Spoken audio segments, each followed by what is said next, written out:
sous la fine bouche ébénie. Mirador. Ici, la parole est directe. Voilà, je le mentionnais tantôt, il y a quelques jours, le collectif national des victimes de la grippe aviaire dénombrait plus de 82 000 poules mortes et plus de 81 000 autres abattues depuis le début de cette épidémie en Guinée. Et à l'évidence, entre la période des soupçons et celle de confirmation de la présence de la grippe aviaire en Guinée, les éleveurs de volailles vivaient déjà une mauvaise passe. Plusieurs mesures avaient été prises contre les fermes avicoles alors mises à l'index à Fourekaria et Koya.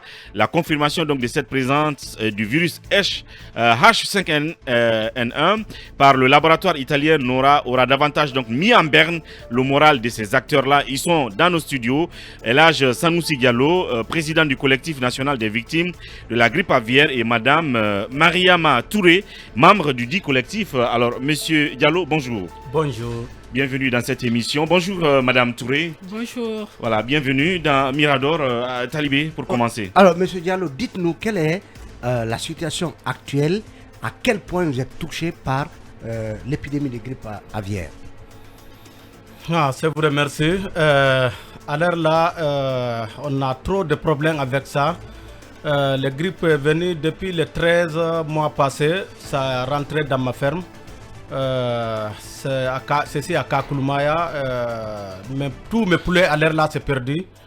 Depuis le 13 mai. Depuis le 13 mai. D'accord. Donc c'est effectif de 35 000 têtes avec moi. Mais à l'heure là, ce n'est aucune poulet. Vous avez perdu 35 000 têtes. 35 000 têtes. 35 000 têtes, les poulets sont morts d'eux-mêmes ou bien on les a abattus? On les a abattus, les poulets ils sont abattus. Quand les maladies viennent, c'est après les docteurs vétérinaires, ils sont venus abattre tout. Ils ont constaté qu'effectivement la grippe aviaire a déjà atteint certains et donc ils ont tout abattu. Ils sont tout abattus. C'est ça la logique. Et les 35 000 têtes, ça vous fait combien à peu près?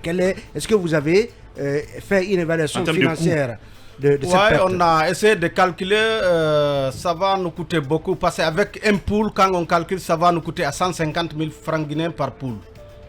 Donc fois 35 000 têtes. Poule pondeuse. Poule pondeuse, oui. D'accord. Et que dit le ministère de l'Agriculture et du Levant dans tout ça? Il nous a appelé, il nous a dit de les aider à faire finir avec les maladies d'abord. Si on a fini avec les maladies, après ils vont voir pour nous. C'est vous qui allez lutter contre la maladie ou c'est eux? Ou c'est le ministère? Il dit c'est nous tous qui va lutter contre la maladie parce que c'est nous qui sommes à la ferme. Donc c'est nous mais qui est-ce qu'on vous donne des produits? Est-ce qu'il y a des produits pour éviter? Est-ce qu'il y a des... Il y a un protocole. Il y a un protocole que ça fait près de 2 milliards. Ça fait observer. près de 2 milliards que vous perdez. Quand on fait le calcul, c'est les 35 000 fois 150. Ça fait plus de 2 milliards. Mais ça, c'est que lui. Ça, c'est vous. Lui, ça, c'est que lui, ça. Combien d'éleveurs sont touchés aujourd'hui? Combien de fermes sont touchées? Ça a été nombreux. Parce que hier, c'est rencontré avec Doumbouya. Docteur Doumbouya, on a calculé jusqu'à 68 éleveurs qui ont été touchés à l'heure là. Dans la zone de Koya. De Koya, Mafereya, Fourekaria. Ok. Jusqu'à 68 éleveurs. Madame, vous, on a vu une image où vous étiez pratiquement en larmes quand les vétérinaires sont venus et qu'on devait abattre vos poulets. Madame. C'est vrai. Moi, je me nomme Madame Diaby Touré Mariama. J'ai été aussi victime de cette maladie. Le lundi passé, le 20, ils étaient à ma ferme. Ils ont abattu plus de 4000 poules. Chez moi, j'avais 2000 poules pondeuses, une bande, et 2000 autres qui avaient juste 4 mois, une semaine. En moins d'une semaine, ils allaient commencer la ponte. Et ceux-ci n'étaient pas infectés, mais ils disent qu'ils ne peuvent pas les laisser parce que c'est des vecteurs sains, ils doivent les abattre. Donc j'étais là dépassée, donc je ne savais pas quoi faire parce que j'ai investi avec des dettes. J'ai des biens hypothéqués, donc tout est parti, je me retrouve sans rien. À hauteur de combien? À hauteur de plus de 500 millions de francs guinéens. Vous êtes endetté? Endetté. Parce que j'ai investi avec des dettes. J'ai pris de l'argent espérant que vraiment j'allais reçu. Moi, en tant que femme, c'est moi vraiment qui conduisais mon véhicule. C'est moi qui transportais plus de 4 à 5 tonnes d'aliments avec mon minibus. Je passais des nuits blanches dans ma ferme. Donc, j'étais avec les travailleurs. J'étais avec eux. C'est votre première expérience? C'est ma première expérience. J'ai commencé le 11 mars 2021. Donc, 1 an, 3 mois, pratiquement, j'ai tout perdu. Je suis anéantie. Je ne sais pas comment me relever, comment vraiment comment vraiment faire face à d'autres choses. Donc je ne sais pas quoi faire, je suis perdu, je suis anéanti. Donc je me demande comment venir auprès de prêteurs qui m'ont passé de l'argent. Quoi faire? Quoi faire? Oui, Emmanuel. Il y a des services vétérinaires quand même qui ont été déployés, en tout cas le ministère en a annoncé, mais on apprend qu'il y a un problème entre les alertes et leur intervention. Est-ce que c'est confirmé que ces vétérinaires arrivent souvent en retard sur le terrain? Bon, à ce qui me concerne, Doumbouya, je l'ai informé le samedi parce que c'est le samedi que j'ai enregistré les premières mortalités. Donc il m'a envoyé son adjoint, un certain Pépé, qui est venu sur le site le samedi même. Donc il a constaté, il dit qu'il ne pense pas que vraiment que mes poules soient infectées parce que de la façon dont il les a vues, que je ne suis pas dans une zone de risque. Donc d'observer jusqu'à lundi, je suis à Kiria, Carrefour Kondéa. Ça c'est dans... c'est dans Wankifon. Après Kakulmaya, on vient au niveau de Badiana. Au-delà de la zone de sécurité. Exactement. Donc dans votre zone, vous êtes la première dont la ferme a été touchée. Bon, je ne suis pas la première, mais je n'étais pas informé qu'il y avait une ferme à 30 km de chez moi qui était infectée. Lorsque l'adjoint de Doumbouya est passé à ma ferme, il m'a fait comprendre que je ne suis pas dans une zone de risque. Il ne pense pas que c'est ça. J'ai appelé ma vétérinaire principale qui est venue, qui m'a dit le nom d'un produit, du nom de Norfolk, quelque chose comme ça. J'ai envoyé quelqu'un à Yimbaya pour me prendre ça parce que moi j'étais déjà à la ferme. Il a pris une moto, il a envoyé ça. J'ai payé ce produit-là, 2 boîtes, plus de 1,8 million. Je voulais vraiment sauver mes poules. Avec l'assurance de l'adjoint de Doumbouya. Donc vraiment j'ai administré ce produit. Le lendemain matin, dimanche, j'ai vu que le taux de mortalité que j'ai enregistré le samedi a augmenté de 60 à 120. Du coup, je me suis pas resté là. J'ai appelé Doumbouya, j'ai appelé son adjoint Pépé. Le vétérinaire. Oui. J'ai appelé Doumbouya, j'ai appelé son adjoint Pépé qui était passé parce que c'est l'État, c'est le ministère. Donc ils disent ok, là le lundi matin nous allons passer. Mais j'aurais appris qu'il y a une ferme d'à côté d'un certain de Condé qui a été infectée. Donc ça veut dire que vraiment, sûrement c'est la grippe. Donc il n'y a plus question de faire le test. Quand on va venir, nous allons abattre les poules. Donc vous estimez que normalement on aurait dû épargner les poulettes. Mes poulettes de 2000, parce que les poulettes là n'étaient pas infectées. C'est les pondeuses là, c'est là que j'ai enregistré les taux de mortalité. Mais arrivé, ils disent que vraiment, vu que c'est la même zone, il y a une zone d'à côté qui a été infectée. Sûrement, parce que le virus est dans l'air. Le virus est dans l'air. Et de la façon dont il travaille avec la poussière, une fois qu'il creuse la force n'est pas automatiquement fermée le même jour. Donc le virus risque de propager à l'air libre. Donc je me suis dit, de la façon dont je les ai vus en train de travailler chez moi, je me suis dit c'est comme ça, peut-être que le virus est venu à ma ferme. Si j'étais informé, j'allais faire descendre mes bâches. Alors, M. Diallo, qu'est-ce que le ministère de l'Agriculture et de l'Élevage fait justement pour vous accompagner? Est-ce qu'il est prévu qu'il y ait une indemnisation des fermiers victimes que vous êtes? Non, il ne s'est pas promis d'abord. Il dit il faut qu'on vienne au secours de l'aider à épargner les maladies d'abord. Mais ils n'ont pas nous promis, soi-disant qu'ils vont nous payer. Quel est justement le rôle que vous devriez jouer dans ce sens? Donc on l'aide à nettoyer les fermes, parce qu'il nous a dit d'aider à nettoyer les fermes, surtout ma ferme est grande.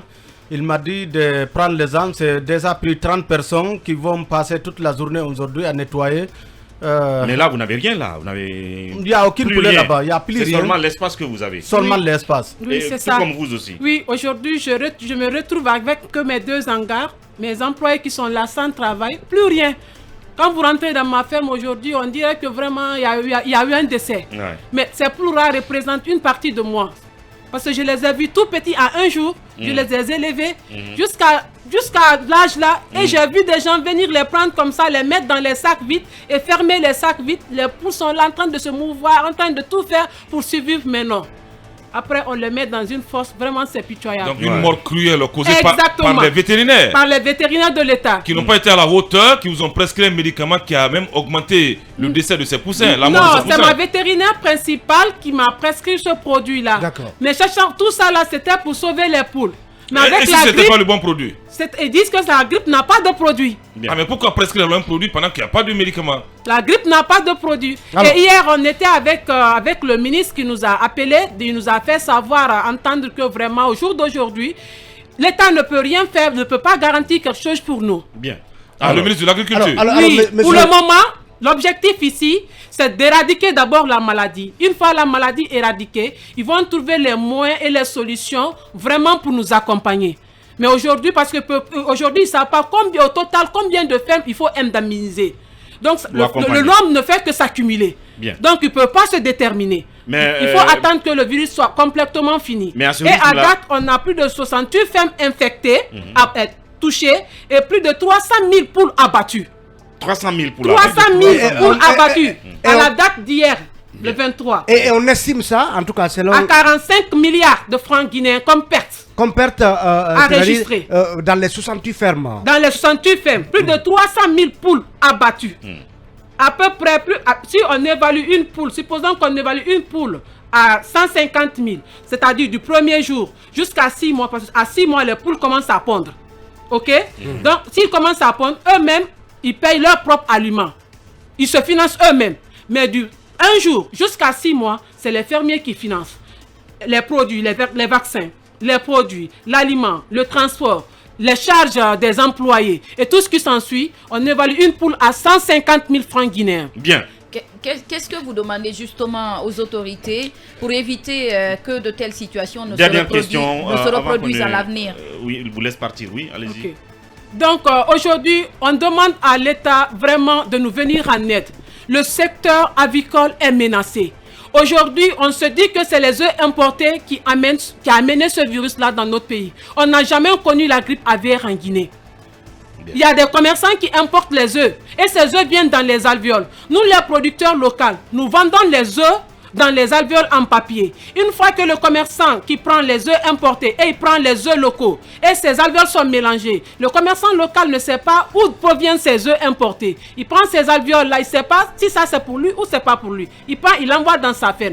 Et il prend ces mêmes alvéoles, il rentre dans l'hangar pour ramasser les œufs, mettre dedans. Bien.